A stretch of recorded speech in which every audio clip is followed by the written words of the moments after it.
tayong mga nanay, kailangan natin mag-ayos. Kahit galing sa ukay-ukay yan, magiging maayos din ang dating natin. Diba? Kahit mura lang, diba?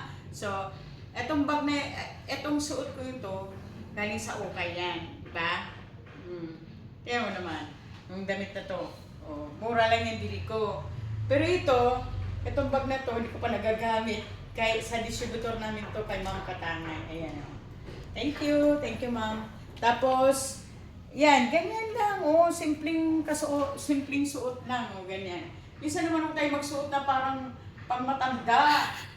Kaya minsan naman parang mga Jiprox dip na yung kaya yung mga anak ko pagkasama, kitay din ako. Kasi kahit 51 years old na ako, ayoko nga magsuot na parang lola.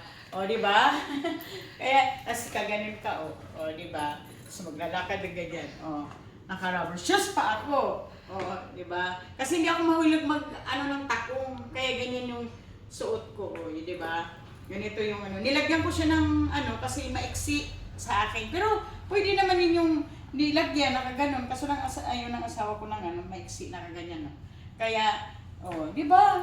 Postura ka na. So hindi na kailangan ng mga mamahaling mga kasuotan. Ganyan na. Mali ba? Ano ba nila na mura lang to, hindi naman nila alam, di ba?